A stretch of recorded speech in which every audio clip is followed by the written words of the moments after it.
नाजरीन, आज हम सरगोदा में एक ऐसी अनोखी झील पर मौजूद है जिसके बारे में यह कहा जाता है कि इसका पानी जमीन के पानी से मिलता है। हमारे साथ एक बुजुर्ग मौजूद हैं जो इस झील के करीब पिछले 50 सालों से रहते हैं। आइए इनसे पूछते हैं और झील की हकीकत जानते हैं।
नंदन मोहम्मद आप कब से इस झील के पास रहते हैं? तकरीबन साल 70 थे 1970 से। थे। अच्छा, इस झील के बारे में हमने सुना है कि इसका पानी जमीन के पानी से मिलता है। इसमें क्या हकीकत है? कोई बात नहीं है, ये पानी है जी कह रहा, जब पानी दरिया का घटता है तो ये कम हो जाता है, जब दरिया का बढ़ता है तो ये बढ़ जाता है।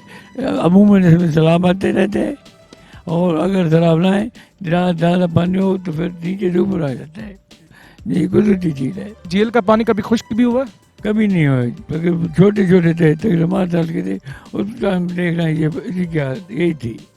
इनकी कहीं 40 फुट कहीं है, कहीं 16 15, इससे कम नीचे होती रहती है, कहीं 6 भी है, कहीं छोटा है, कहीं ज़्यादा है पानी। अच्छा, हमने सुना है कि इसमें कुछ हादसात भी हुए हैं, कोई ट्रक वगैरह गिरा है, उसमें क्या हकीकत है? इस तरह से ईद के दिन था, ईद के दूसरे दिन का बच्चे शहर को निकले हुए थे, उन्होंने बता लिया, बच्चे उसके बीच पीछे ट्रक में थे, उन्होंने ऊपर तिरपाल जो थी ना वो बिल्कुल लपेटी हुई थी। अगर तिरपाल न होती तब वो बच्चे सब बच जाते, क्योंकि ट्रक पीछे रहता जा, वो ऊंचाई पे करता और आधा डैमेज पड़ता बस। अच्छा, इसमें मछलियाँ कहाँ से आ जाती हैं? इसमें कोई छोड़कर जाता है या वैसे? मछली यहाँ पर आती है, ये कुदरती मछली है, सैलाब आता है उसमें मछली आती है। जब सैलाब ना मछली कम हो जाती है, सैलाब तो बहुत मछली हो जाती है।